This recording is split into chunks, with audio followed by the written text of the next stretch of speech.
چوتھا باب۔ وہ پھر جھیل کے کنارے تعلیم دینے لگا اور اس کے پاس ایسی بڑی بھیڑ جمع ہو گئی کہ وہ جھیل میں ایک کشتی میں جا بیٹھا اور ساری بھیڑ خشکی پر جھیل کے کنارے رہی، اور وہ ان کو تمثیلوں میں بہت سی باتیں سکھانے لگا اور اپنی تعلیم میں ان سے کہا، سنو، دیکھو ایک بونے والا بیج بونے نکلا، اور بوتے وقت یوں ہوا کہ کچھ راہ کے کنارے گرا اور پرندوں نے آ کر اسے چگ لیا، اور کچھ پتھریلی زمین پر گرا جہاں اسے بہت مٹی نہ ملی، اور گہری مٹی نہ ملنے کے سبب سے جلد اگ گیا، اور جب سورج نکلا تو جل گیا، اور جڑ نہ ہونے کے سبب سے سوکھ گیا، اور کچھ جھاڑیوں میں گرا، اور جھاڑیوں نے بڑھ کر اسے دبا لیا اور وہ پھل نہ لایا، اور کچھ اچھی زمین پر گرا اور وہ اگا اور بڑھ کر پھلا، اور کوئی 30 گنا، کوئی 60 گنا، کوئی 100 گنا پھل لایا۔ پھر اس نے کہا، جس کے سننے کے کان ہوں وہ سن لے۔ جب وہ اکیلا رہ گیا تو اس کے ساتھیوں نے ان 12 سمیت اس سے ان تمثیلوں کی بابت پوچھا۔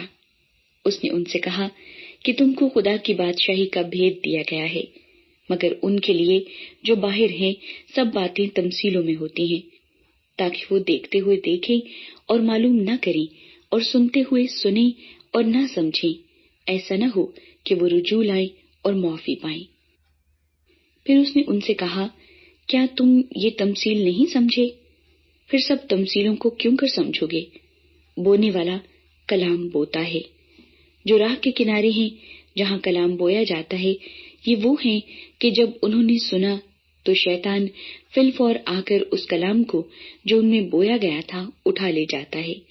اور اسی طرح جو پتھریلی زمین میں بوئے گئے، یہ وہ ہیں جو کلام کو سن کر فی الفور خوشی سے قبول کر لیتے ہیں اور اپنے اندر جڑ نہیں رکھتے، بلکہ چند روزہ ہیں۔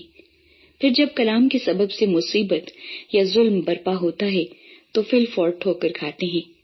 اور جو جھاڑیوں میں بوئے گئے وہ اور ہیں، یہ وہ ہیں جنہوں نے کلام سنا اور دنیا کی فکر اور دولت کا فریب اور چیزوں کا لالچ داخل ہو کر کلام کو دبا دیتے ہیں، اور وہ بے پھل رہ جاتا ہے۔ اور جو اچھی زمین میں بوئے گئے، یہ وہ ہیں جو کلام کو سنتے اور قبول کرتے اور پھل لاتے ہیں، کوئی 30 گنا، کوئی 60 گنا، کوئی 100 گنا۔ اور اس نے ان سے کہا، کیا چراغ اس لیے لاتے ہیں کہ پیمانے یا پلنگ کے نیچے رکھا جائے؟ کیا اس لیے نہیں کہ چراغ دان پر رکھا جائے؟ کیونکہ کوئی چیز چھپی نہیں مگر اس لیے کہ ظاہر ہو جائے، اور پوشیدہ نہیں ہوئی مگر اس لیے کہ ظہور میں آئے۔ اگر کسی کے سننے کے کان ہوں تو سن لے۔ پھر اس نے ان سے کہا، خبردار رہو کہ کیا سنتے ہو۔ جس پیمانے سے تم ناپتے ہو اسی سے تمہارے لیے ناپا جائے گا اور تم کو زیادہ دیا جائے گا، کیونکہ جس کے پاس ہے اسے دیا جائے گا، اور جس کے پاس نہیں ہے اس سے وہ بھی جو اس کے پاس ہے لے لیا جائے گا۔ اور اس نے کہا، خدا کی بادشاہی ایسی ہے جیسے کوئی آدمی زمین میں بیج ڈالے اور رات کو سوئے اور دن کو جاگے، اور وہ بیج اس طرح اگے اور بڑھے کہ وہ نہ جانے۔ زمین آپ سے آپ پھل لاتی ہے، پہلے پتی، پھر بالیں، پھر بالوں میں تیار دانے۔ پھر جب اناج پک چکا تو وہ فی الفور درانتی لگاتا ہے، کیونکہ کاٹنے کا وقت آ پہنچا۔ پھر اس نے کہا کہ ہم خدا کی بادشاہی کو کس سے تشبیہ دیں اور کس تمثیل میں اسے بیان کریں؟ وہ رائی کے دانے کی مانند ہے کہ جب زمین میں بویا جاتا ہے تو زمین کے سب بیجوں سے چھوٹا ہوتا ہے، مگر جب بو دیا گیا تو اگ کر سب ترکاریوں سے بڑا ہو جاتا ہے، اور ایسی بڑی ڈالیاں نکالتا ہے کہ ہوا کے پرندے اس کے سایہ میں بسیرا کر سکتے ہیں۔ اور وہ ان کو اس قسم کی بہت سی تمثیلیں دے دے کر ان کی سمجھ کے مطابق کلام سناتا تھا، اور بے تمثیل ان سے کچھ نہ کہتا تھا، لیکن خلوت میں اپنے خاص شاگردوں سے سب باتوں کے معنی بیان کرتا تھا۔ اسی دن جب شام ہوئی تو اس نے ان سے کہا، آؤ پار چلیں۔ اور وہ بھیڑ کو چھوڑ کر اسے جس حال میں وہ تھا کشتی پر ساتھ لے چلے، اور اس کے ساتھ اور کشتیاں بھی تھیں۔